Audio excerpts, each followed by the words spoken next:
Graça e paz, irmãos e irmãs, Pastor Tiago aqui, diretamente aqui dos estúdios de gravação da IMCD, né? Onde a gente faz as transmissões aqui da IMCD. Nós queremos, né? Estávamos agora em live no Facebook, mas a internet hoje não está querendo ajudar muito. Então eu estou gravando no mesmo horário e vou jogar no YouTube para que a gente possa assistir lá depois, tá bom? Infelizmente hoje a internet não nos ajudou muito. Hoje o nosso tema, irmãos e irmãs, em relação ao nosso estudo bíblico, é contentamento, uma marca da nossa fé. Diga comigo, contentamento, uma marca da nossa fé. E eu quero ler com vocês Filipenses capítulo 4, dos versículos 10 ao 20. Pegue aí sua caneta, seu lápis, aí seu caderno, seu celular. Esteja pronto para anotar, muita coisa legal nós vamos ver, tá bom? Então, leia comigo Filipenses capítulo 4, do 10 ao 20. Diz assim a palavra do Senhor. Fiquei muito alegre no Senhor, porque agora, uma vez mais, renasceu o cuidado que vocês têm por mim. Na verdade, vocês já tinham esse cuidado antes, só que lhes faltava oportunidade. Digo isto não porque esteja necessitado, porque aprendi a viver contente em toda e qualquer situação. Detalhe, irmãos, marque aí, aprendi a viver contente. A viver contente em toda e qualquer situação. Sei o que é passar necessidade, sei também o que é ter em abundância. Aprendi o segredo de toda e qualquer circunstância, tanto de estar alimentado como de ter fome, tanto de ter abundância como de passar necessidade. Tudo posso naquele que me fortalece. No entanto, vocês fizeram bem associando-se comigo nas aflições. E como vocês, filipenses, sabem muito bem, no início da pregação do Evangelho, quando parti da Macedônia, nenhuma igreja se associou comigo nessa questão de dar e receber, exceto vocês somente. Porque até quando eu estava em Tessalônica, por mais de uma vez, vocês mandaram bastante para as minhas necessidades. Não que eu esteja pedindo ajuda, pois o que realmente me interessa é o fruto que aumente o crédito na conta de vocês. Recebi tudo e tenho até de sobra. Estou suprido, desde que Epafrodito me entregou o que vocês me mandaram, que é uma oferta de aroma agradável, um sacrifício que Deus aceita e que lhe agrada. E o meu Deus, segundo a sua riqueza em glória, há de suprir em Cristo Jesus tudo aquilo que vocês precisam. Ao nosso Deus e Pai seja glória para todos sempre. Amém, amém e amém. Irmãos e irmãs, que texto lindo, né? O apóstolo Paulo está se dirigindo aqui à igreja de Filipenses, né? E a gente estamos falando hoje sobre essa questão de contentamento, né? De estar satisfeito com aquilo que Deus tem concedido a cada um de nós, né? Sobre estarmos felizes com aquilo que Deus tem derramado sobre as nossas vidas. E isso é muito legal a gente falar sobre isso, meus irmãos, e fica até a dica aqui, para durante a semana você ler Filipenses inteiro, é bem curtinho, né? São 4 capítulos para você ler. E mais do que isso, a importância para entender, né, do que é felicidade. Né? O apóstolo Paulo apresenta muito esse conceito de contentamento, de felicidade, de alegria. E você vai ver que não é aquilo que o mundo prega. Né? Não é sobre ter coisas, não é sobre possuir, sobre juntar, sobre satisfazer, né, a você mesmo. Né? E assim você vai encontrar esse contentamento, essa felicidade, essa alegria. Não é sobre isso, né?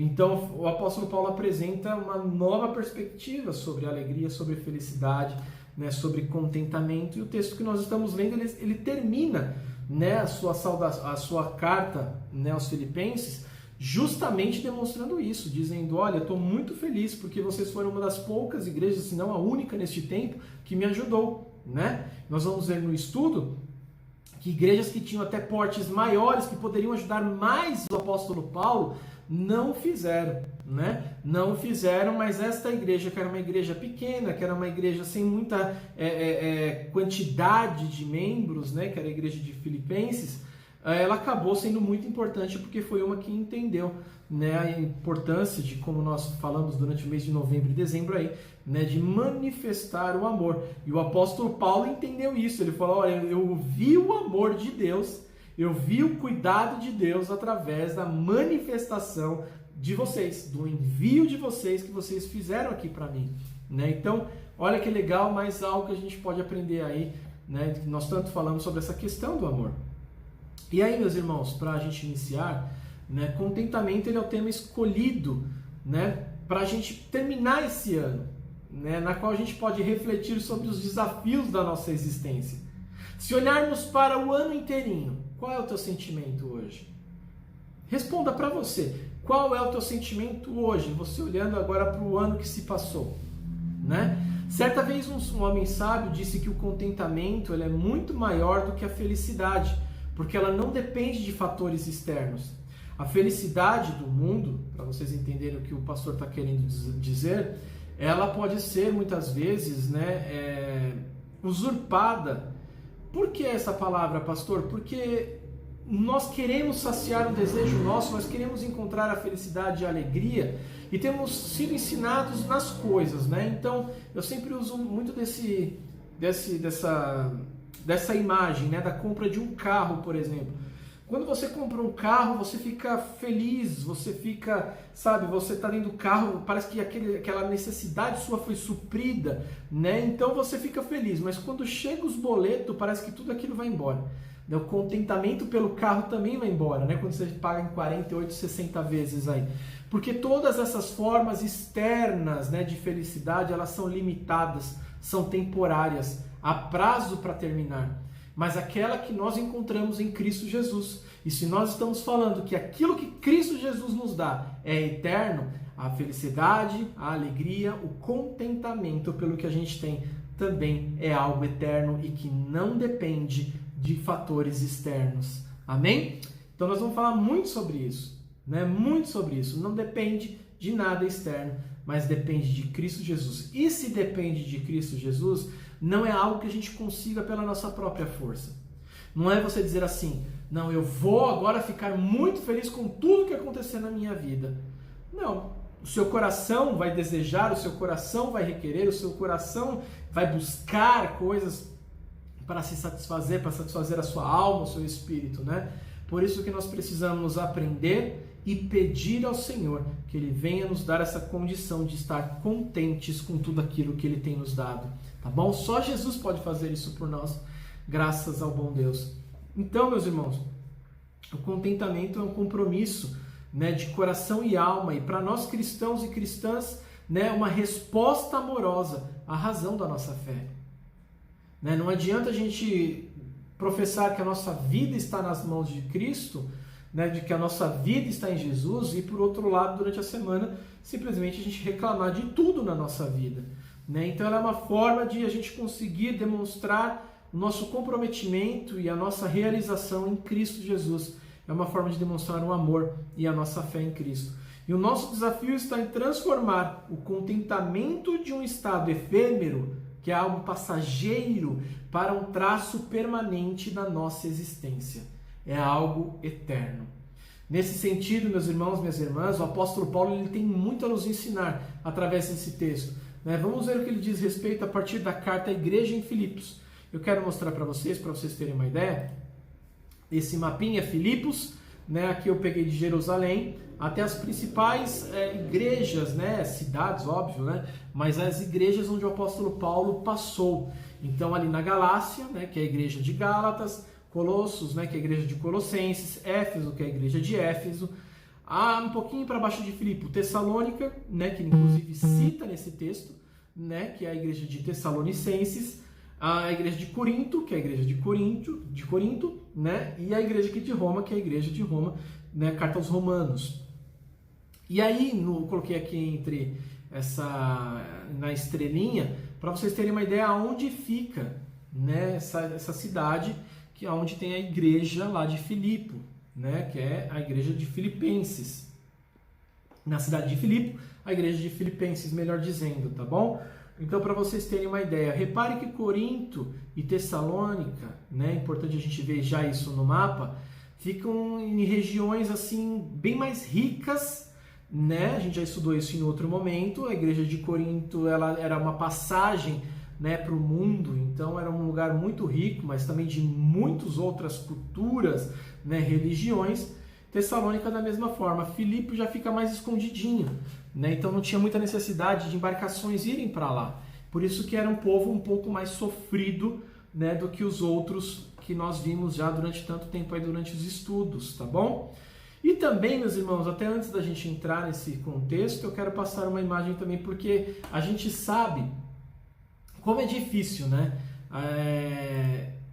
Vivermos com pessoas que são, sabe, murmuradoras, pessoas que não agradecem, pessoas, sabe, que não conseguem viver, né, bem com aquilo que Deus tem lhe dado, que não conseguem compreender, né, o momento da vida e por tudo elas reclamam. Então eu vou passar um videozinho aqui para você ver, tá bom? Fica aí comigo, já volto. Você disse emprego? Oh, eu já sei que vamos arranjar complicações e vão ser bem feias. Oh, azar. Oh, vida, presinto que nós seremos os caçados nesta caçada. Hardy, você está bem? Eu estou muito bem, Lipe, apenas com uma dor de cabeça. Oh, dia. Ei. Tome cuidado, Lipe. Oh, desgraça. Oh, dia. Miséria, não sairemos vivos daqui. Oh, vida, eu sabia disso, eu sabia. Oh, vida miserável, o que estamos fazendo aqui neste deserto cheio de índios selvagens? Oh, vida, oh, azar, vamos cair sobre as montanhas, Lipe. Bobagem, Hardy, não deve ter medo.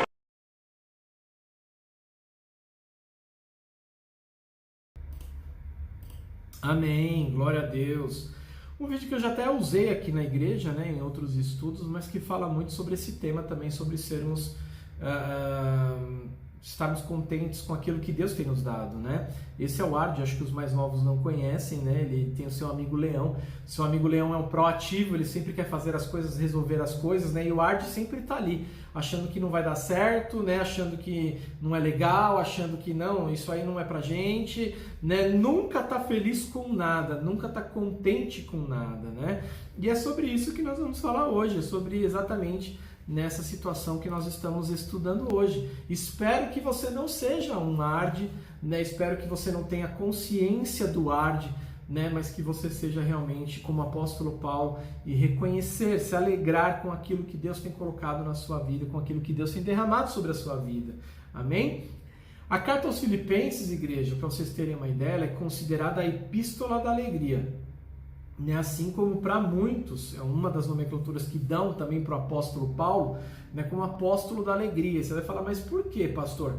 Porque só para vocês terem uma ideia, das 326, né, ocorrências da palavra, né, que falam sobre alegria no Novo Testamento, 326, 131, né, encontram-se nas 10 cartas atribuídas a Paulo, para vocês terem uma ideia. Né? Então, assim, quase metade daquilo que nós encontramos espalhados durante todo o Novo Testamento, né, metade é falada pelo apóstolo Paulo. E grande parte delas está aqui, né, na carta aos Filipenses.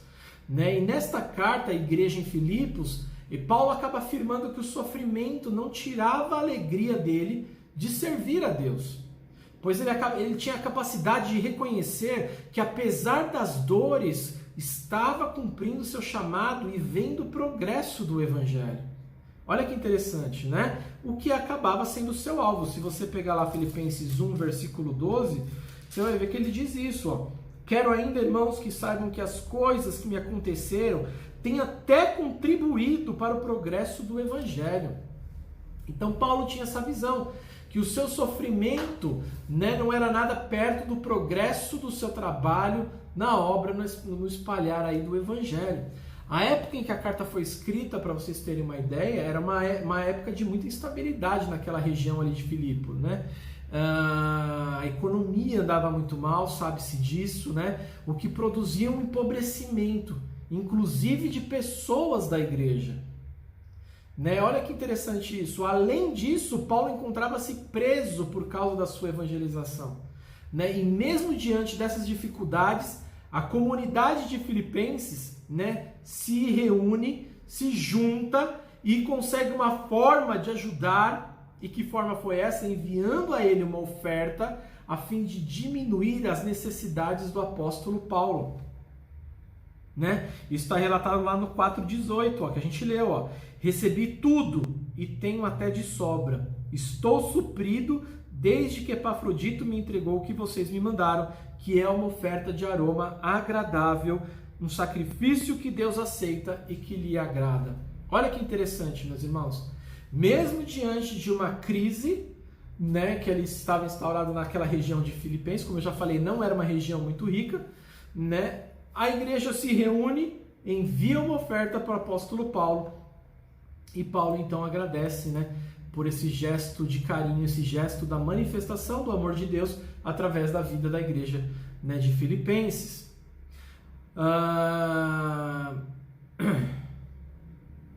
O apóstolo, para vocês terem uma ideia, em outras ocasiões, ele acabou afirmando a igreja. E por que a gente está falando bastante sobre a igreja de Filipenses ter ajudado?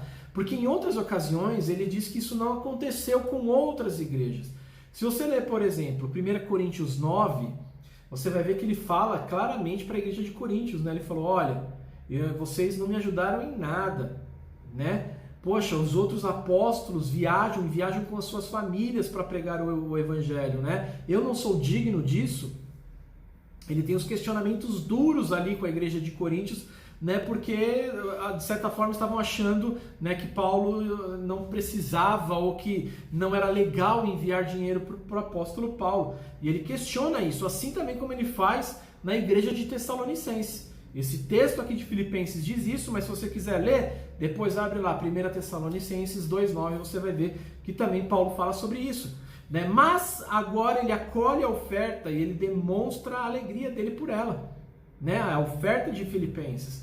E essa doação é recebida como uma manifestação de cuidado de Deus através do povo filipense.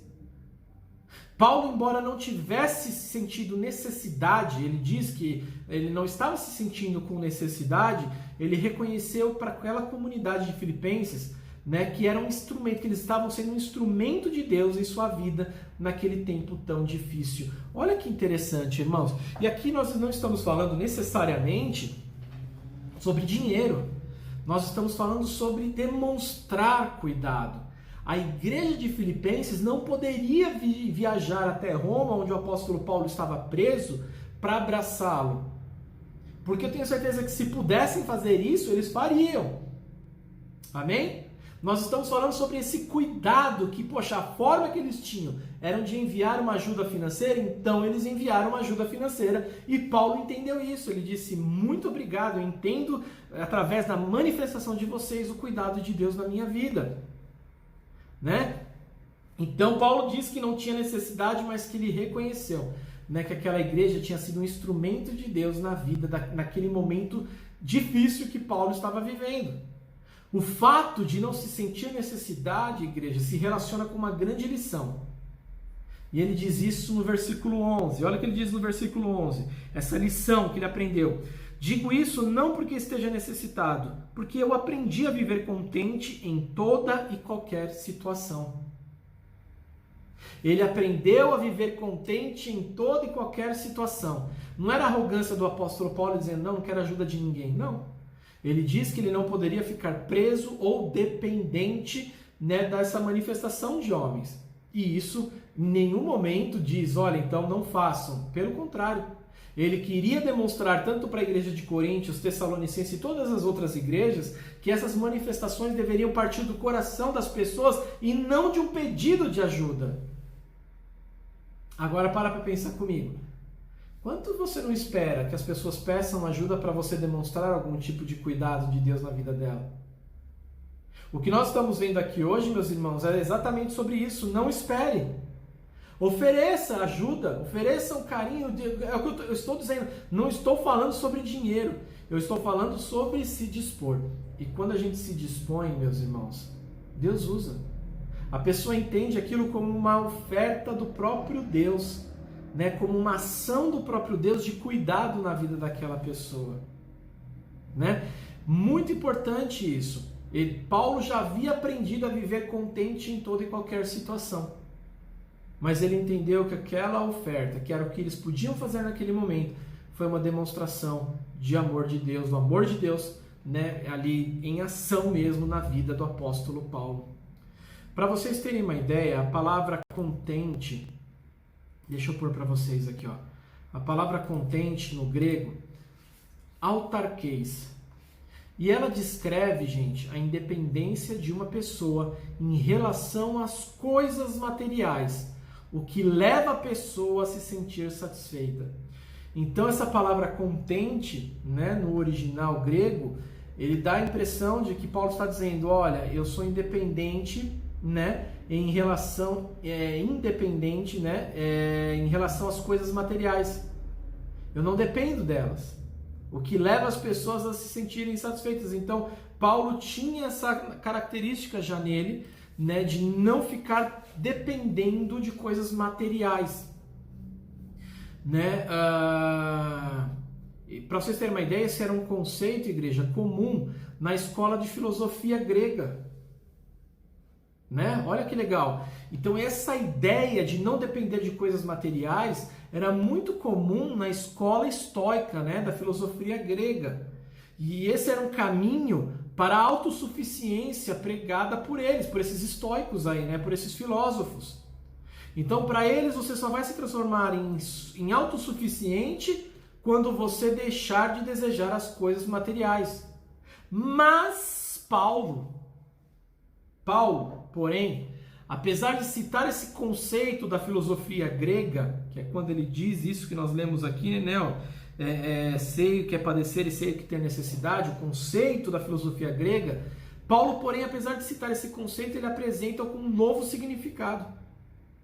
Porque o seu contentamento não vinha da autossuficiência, não era simplesmente o homem dizer assim, eu não preciso de mais nada. Não é isso que Paulo está querendo dizer. Paulo, que já experimentou tempos de fartura e falta, ele encontrou a fonte de sua satisfação no Senhor. E é isso que vale para nós cristãos e cristãs. Não é simplesmente você vir agora e dizer assim, poxa, então eu preciso me desligar das coisas materiais. Não, esse é o pensamento filosófico. Paulo cita isso, mas ele está querendo nos ensinar uma outra questão. Só você ler o texto que você vai ver e entender que ele está dizendo assim, ó. Eu não preciso de bens materiais porque eu dependo de tudo do Senhor. A minha fonte de satisfação não está em me desligar das coisas materiais. Não é isso que ele está dizendo. Ele está dizendo, a minha fonte de satisfação é justamente confiar e depender no Senhor. E é por isso que ele disse, tudo posso naquele que me fortalece. Faz sentido, igreja? Você entendeu como o cristianismo não é filosofia? Como o cristianismo não é simplesmente você virar e dizer assim, não, agora eu vou fazer isso. Não. Nós precisamos que essa palavra nos ilumine, nos ensine e também nos mostre os caminhos que o Senhor deseja. E Ele deseja que a gente confie plenamente nele. Eu não sei qual é o momento que você está vivendo. Talvez você esteja vivendo um momento de abundância. Confie no Senhor. Talvez você esteja vivendo um momento de escassez. Continue confiando e se contentando no Senhor. Tudo posso naquele que me fortalece. Não são pensamentos positivos, sabe? Para o ano que vai estar chegando, eu vou ter um pensamento positivo que tudo vai dar certo. Não. Apenas confie. Tudo posso naquele que me fortalece. É o Senhor, o nosso Deus, esse que nos fortalece. Essa consciência, igreja, desse Deus presente, desse Senhor provedor e amoroso, né, deixava Paulo contente sempre. Porque no Senhor ele encontrava forças para viver todas as circunstâncias da sua vida. Irmãos, não seja arde. Inspire-se em Paulo e não naquele personagem que eu acabei de demonstrar. Né? Não se trata de uma aceitação passiva, sabe, do status quo. Né? Mas antes é a certeza positiva, sabe, aquela fé que nós temos de que Deus tem suprido as nossas próprias necessidades, do que resulta o alívio de desejos desnecessários. Ou seja, a nossa fé nos diz, meus irmãos, e deve ser verdadeira, de que nosso Deus nos supre em todos os momentos porque Ele nos ama. E você também pode, ainda que seja pouco, suprir também a necessidade de outras pessoas e ser canal de bênção de Deus da manifestação do amor de Deus para outras pessoas. Então não se trata de uma vã filosofia, se trata de uma mudança completa de perspectiva. Eu dependo do Senhor. A expressão, igreja, alegre-se no Senhor, que nós lemos lá no versículo 4, não foi apenas uma ordenança teórica de Paulo, sabe, para a igreja de Filipos. Foi literalmente uma orientação baseada na sua própria vivência e no seu testemunho. Nós podemos afirmar que ele experimentou a alegria e o contentamento em toda e qualquer situação. Ele diz isso. Contentamento, igreja, é uma palavra que aponta para satisfação e alegria.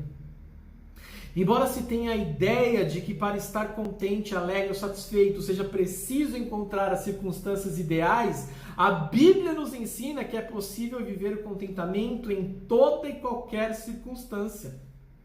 Por isso que lá no começo nós falamos, lembra, não é externo, é interno. É algo que deve ser moldado em nós internamente.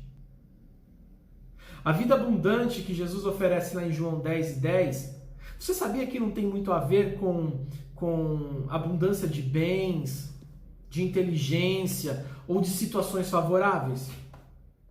Mas tem a ver com abundância de vida. Sabe, tem a ver com capacidade de viver plenamente e de resistir no dia da adversidade. Porque nos dias maus são os dias que nos fazem questionar a Deus e de nos entristecer, nos amargurar, sabe, nos fechar para a vida. Vida abundante é aquele que reconhece que até nesses dias maus o Senhor está provendo, o Senhor está trabalhando. Por isso que nós passamos por esses dias maus de uma forma diferente. Nós não passamos, meus irmãos, com os dentes cerrados, com os punhos fechados, loucos para brigar. Não. Nós passamos, como diz o apóstolo Paulo, alegres. Alegrem-se no Senhor. Fiquei muito alegre no Senhor. E assim devem ser as nossas vidas. Isso, de novo eu falo, não é filosofia, não é simplesmente você agora chegar e dizer assim, pastor, eu vou pensar isso. Não, não, não. É você clamar a Deus agora e dizer, Pai, eu quero viver esse contentamento, eu quero viver essa alegria no momento agora, para sempre. Em vez da gente achar, embora seja uma proposta do Evangelho, o contentamento ele não inunda o nosso coração só porque nós fizemos uma oração nesse sentido. Ele vem também, igreja, mediante a santificação, num processo de mudança de valores. Santificação não é isso? Santificação não é Cristo nos moldando segundo Ele mesmo? Então vai acabar mudando os nossos valores, que acaba desencadeando, quando nós começamos a dar ouvidos ao que as Escrituras diz sobre o assunto. E sobre isso eu tenho algumas dicas práticas para a gente colocar na nossa vida prática. O texto de Paulo à igreja de Filipos nos dá algumas dicas. E a primeira dela, meus irmãos, minhas irmãs, eu quero colocar aqui para você também. Olha só. Contentamento se aprende. Escreve aí se você quiser. Contentamento se aprende. Paulo aprendeu a viver contente, enxergando o propósito em cada circunstância difícil da vida, valorizando toda a boa experiência e toda a boa virtude dela. Sabe, Paulo desprendeu-se das coisas materiais, reconhecendo que a adversidade passa e que Deus fortalece-nos em todo o tempo. Nosso desafio, igreja, é viver como Ele, a partir dos princípios do reino de Deus, exercitando, coisas como a simplicidade e a resistência, não focando nas dificuldades, mas reconhecendo os motivos e as alegrias da vida também. E elas nem sempre estarão nas coisas, mas sim em Deus. Em segundo lugar, a segunda dica, contentamento não é alienação. Paulo não negava as dificuldades pelas quais ele estava passando. Ele também não era masoquista, aquele que gosta de sofrer, mas ele acolhia o sofrimento como parte da vida, na esperança de vencer e de cumprir o propósito da sua existência. Assim nós devemos ser. O contentamento sempre nos dará forças para superarmos desgostos sem nos tornarmos pessoas desgostosas. Vou ler isso de novo para você. O contentamento sempre nos dará forças para superarmos os desgostos, sem nos tornarmos em pessoas desgostosas. Quero falar agora da terceira dica. O Senhor é a fonte de todo contentamento. O Senhor é a fonte de todo contentamento. Contentamento não é algo restrito à fé cristã, igreja, você sabia? Outras religiões e filosofias entendem a sua importância para o ser humano. Diferentemente delas, também, o nosso entendimento cristão é que não chegamos ao verdadeiro contentamento por méritos próprios, mas em Jesus Cristo. É o único caminho. É a sua alegria que nos fortalece. É o seu amor que nos sustenta e o seu poder que nos acalma em meio às tribulações. Só em Cristo nós podemos mudar a nossa forma de ver a vida e de sermos contentes com aquilo que nós temos. Mas também a quarta dica que eu quero passar para vocês é a gratidão. A gratidão gera contentamento. O contentamento nunca renuncia ao exercício da gratidão. Paulo sabia ser grato e demonstrou isso à igreja de Filipos. Agradecer é a opção cotidiana de contar e celebrar as bênçãos, reconhecendo o valor da ajuda de Deus e das pessoas. Tão importante quanto ser grato, igreja, é demonstrar a gratidão. Isso é poderoso para quem recebe e para quem doa. Lembra da igreja de Filipenses? Eles demonstraram, porque isso é poderoso para quem recebe e para quem doa. Mesmo que quem o faça não tenha a intenção de receber nada em troca. Mesmo que quem o faça não tenha a intenção de receber nada em troca, é poderoso para ele também. Ele verá o agir e o cuidado de Deus na vida dele. Para terminar, meus irmãos, viver o contentamento é reconhecer a importância de valorizar as pequenas conquistas e alegrias, de evitar a murmuração e conversas desanimadoras, de aplicar a fé em todas as circunstâncias, é sempre trazer à memória os feitos do Senhor que renovam a nossa esperança, de cultivar uma vida simples, dizendo não a toda forma de consumismo e de admirar e de preservar a criação. A proposta de contentamento da palavra de Deus, ela é baseada, igreja. Deixa eu voltar aqui que eu vi que está, A proposta de contentamento da palavra de Deus, igreja, ela é baseada na convicção da presença do Senhor em nossas vidas. Na confiança de que Ele está conosco sempre e faz todas as coisas cooperarem para o bem, para o nosso bem, usando até mesmo as adversidades da vida para cumprir o seu propósito para nós e nos proporcionar crescimento em seu Filho Cristo Jesus. Assim, igreja, mesmo que as dificuldades vão, se avolumando e o tempo de bonança pareça distante, no dia a dia, em comunhão com o Espírito Santo que nos ensina e nos consola, nós podemos viver contentes em toda e qualquer situação. Experimentamos essa dádiva de Deus em nossas vidas. Em nome de Jesus Cristo. Amém? Quais são os hábitos e atitudes que têm atrapalhado você de viver contente? Pare agora sobre ela, do que você acabou de repente, ainda hoje ou nessa semana, de reclamar. Não foi um ano que nós pedimos a Deus, mas como nós aprendemos em Deus. Não foi o ano que nós projetamos para Deus, mas foi o ano em que nós nos descobrimos ainda mais o seu Filho amado. Por isso eu sou grato por cada momento. Eu sou grato pelas lágrimas que eu derramei e pelo sorriso que foi dado.